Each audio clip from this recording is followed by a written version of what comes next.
Blessed are the poor in spirit, for theirs is the kingdom of heaven.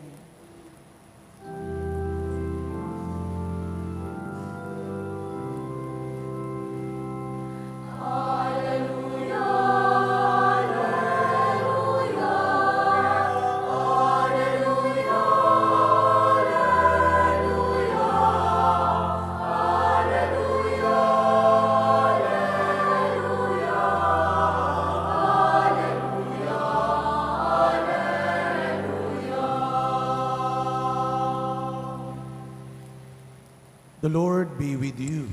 And with your spirit. A reading from the Holy Gospel according to Mark. Glory to you, O Lord. As Jesus was setting out on a journey, a man ran up, knelt down before him, and asked him, "Good teacher, what must I do to inherit eternal life?" Jesus answered him, "Why do you call me good? No one is good but God alone. You know the commandments. You shall not kill. You shall not commit adultery. You shall not steal. You shall not bear false witness. You shall not defraud. Honor your father and your mother." He replied and said to him, "Teacher, all of these I have observed from my youth." Jesus, looking at him, loved him and said to him, "You are lacking in one thing.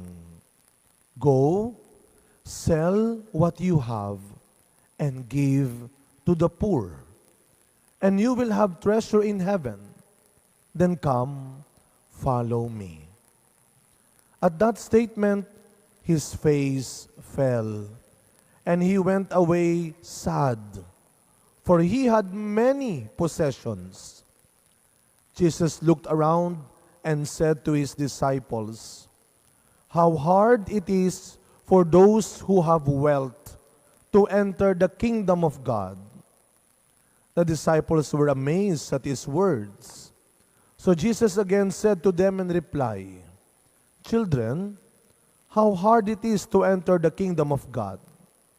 It is easier for a camel to pass through the eye of a needle than for one who is rich to enter the kingdom of God."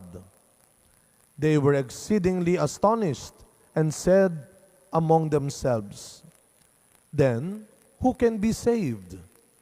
Jesus looked at them and said, "For human beings, it is impossible, but not for God. All things are possible for God." My dear friends, the Gospel of the Lord. Praise to you, Lord Jesus Christ. Good morning po sa inyong lahat. Pakibati ho mga katabi natin, good morning. Napakaganda ho ng sikat ng araw ngayon. Napakaganda ng panahon natin on the 28th Sunday in Ordinary Time. And the day today is October 13. Ngayong buwan po ng Santo Rosario, ang petsa na ito, October 13, ay napakahalaga para sa mga deboto ng Our Lady of Fatima. Ano ho ba yung kwento ng Our Lady of Fatima? Tungkol sa pagpapakita ng ating mahal na ina sa tatlong bata sa Fatima, Portugal, si Lucia Jacinta Francisco. At hindi lang ho isang beses, simula ho buwan ng Mayo hanggang Oktubre, every 13th, parang tayo dito naman, every 15th of the month, we have our devotion to Our Lady of Assumption. Pero ang mahal na Birhen ng Fatima, nagpakita every 13th of the month. Kaya wala ho, hindi ho totoo yung malas ang Friday the 13th. Paano pag tumapat yung 13th ng Friday? Yun ang pagpapakita ng Fatima and the great miracle of Fatima. So nagpakita ang mahal na ina sa tatlong bata, the three young shepherds of Fatima, Portugal. Ano po yung buod ng mensahe ng mahal na Birhen ng Fatima? Kung ibubuod ho natin to summarize in 2 words, pray and repent. Pray the rosary, have the devotion to the Immaculate Heart of Mary, and repent. Pray and repent. At ito pong pagpapakita ng Fatima nangyari sa kalagitnaan ng kaguluhan sa mundo, sa kalagitnaan ng gera sa mundo. Kumbaga, sa palaging sinasabi natin sa mga taong nagkakainitan, nagbabangayan, nag-aaway, alam ito ng mga magulang, lalo na ng mga nanay. Pag nag-aaway-away, ano ang bukang bibig ng nanay sa mga anak na nagbabangayan? Una, tumigil kayo dyan. Tumigil kayo. Pangalawa, huwag muna kayong maglapit. At pangatlo, lumayo muna kayo. Yan daw yung magandang payo. Pero minsan, totoo lang ho, sa totoong buhay, pag napupuno na yung magulang, ito naranasan ko nung bata kami ng kuya ko. Siguro napuno na ang nanay ko. Nag-aaway kami sa harap niya. Sabi ng nanay ko, halik kayo, kukuha ko ng 2 kutsilyo, sige, magpatayang kayo. Naranasan niyo ho ba yun? Nasabi niyo ho ba yun? Sa sobrang tindi ng inis niyo. Sige, dito kayo sa harapan ko. Dito mahimik kaming 2. Pero ang sabi ng mahal na ina, pray, repent.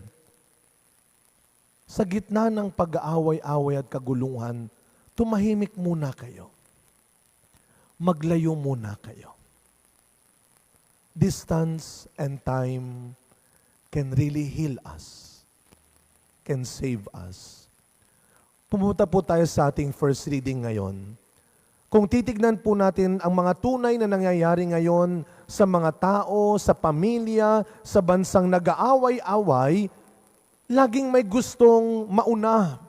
Laging may gustong makalamang. Talo o mali ang walang masabi. Talo o mali ang walang magawa. Kaya ka walang masabi. O, kaya ka talo kasi wala kang masabi. Kaya ka mali kasi wala kang magawa. Pero iba ang karunungan ng Diyos sa kaalaman ng tao. The wisdom of God, which is greater than the knowledge of man. Mas higit na dakila at mahalaga ang kakayahan nating mabuhay sa katotohanan at kabutihan kaysa magbuhay tayong mayaman at makapangyarihan dahil sa kasalanan. Ulitin ko ho, this is the wisdom of God. Mas higit na dakila at mahalaga ang kakayahan nating mabuhay sa katotohanan at kabutihan kaysa magbuhay mayaman at makapangyarihan dahil sa kasamaan. Dahil sa kalokohan. Mga kapatid, hindi sa anumang sinasabi, hindi sa anumang tinuturo ng mundo lang tayo dapat kumilos o gumawa. Hindi tayo pwedeng dinidiktahan lang ng ibang tao kung paano tayo mabubuhay. You know, I have this friend. Nakakaawa ho siya. Sapagkat nakakaranas siya ngayon sa kanyang trabaho ng matinding bashing. Alam niyo po yung bashing, matagal na ho yan noon pa yan. Pinaganda lang, no? Bashers. Dati ang tawag lang sa kanila, mga naninira. But always remember this. People can bash you, but never allow them to crush you. They may put you down, but never allow them to make your life done. They will bash you, but never allow them to crush you. Hindi sa sinasabi lang, hindi sa ginagawa ng ibang tao lang tayo dapat kumilos at gumawa. Ano ang sabi ng ikalawang pagbasa?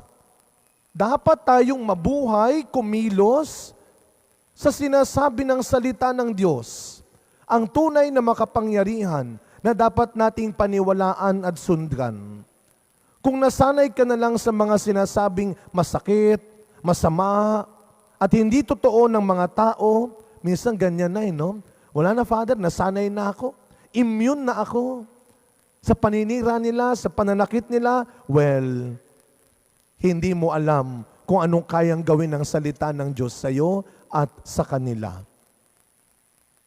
Kaya tuwing nagtatapos ang misa, tuwing uuwi tayo pagkatapos ng misa, dapat hinahanda mo ang sarili mo sa kayang gawin ng pinakinggan mong salita ng Diyos. Baka ito na ang sandali para simulan mong ayusin at itama ulit ang buhay mo. Para turuan mo ulit magtiwala, magbigay, at magpatawad ang sarili mo. Listen to the Word of God. You do not know what the Word of God can do for you, for your family, for your life. At sana mga kapatid, hindi tayo matulad doon sa ating gospel ngayon, sa sinapit noong mayamang lalaking malungkot na umalis. Pagkatapos siya makipag-usap kay Kristo, malungkot siyang umalis. Bakit siya malungkot umalis? Hindi naman dahil napagalitan siya o hinamak siya dahil mayaman siya, no? Hindi natin narinig sa Ebanghelyo na sinabi ni Kristo, ang problema sa iyo, mayaman ka. Hindi. Hindi yun ang problema. Masaya ang Diyos sa mabuting bunga ng kasipagan, ng pagtsatsaga ng isang tao. Malungkot siyang umalis dahil hindi niya magawa ang sinasabi ni Kristo sa kanya. Go, sell your goods, and give to the poor. Malungkot siya hindi dahil mayaman siya. Malungkot siya dahil madamot siya. Laging malungkot ang taong madamot. Malungkot mabuhay ang taong madamot. Ito ang naging problema sa kanya. Hindi niya nagawa ang sinasabi ng Panginoon. Kaya mga kapatid, sa linggong ito, sana pag umuwi tayo mamaya, hindi bagsak ang ating mukha. Hindi tayo malungkot. Tanungin natin ang sarili natin. Sa tingin mo, ano pa kayang matagal nang sinasabi ng Diyos sa iyo ang hindi at ayaw mo pa rin gawin? Bakit hindi mo magawa? Takot kang may magalit, lumayo at magbago sa iyo kapag nagsabi ka na ng totoo? Bakit ayaw mong sabihin? Dahil hinihintay mo talaga silang magkamali, mapahiya. Kaya sa pagpapatuloy na misa natin, mga kapatid, the truth will always be hard. The good may always be difficult. But only the truth and what is good can set us free and can save us. Sa pagpapatuloy na misang ito, hilingin natin sa Panginoon na sana buksan niyang mabuti, hindi lang ang ating pandinig, kundi lalo na ang ating mga puso, nang magawa nating magtiwala at sumunod sa sinasabi ng salita ng Diyos sa atin. Listen and prepare to obey what the Word of God can do to you. Amen.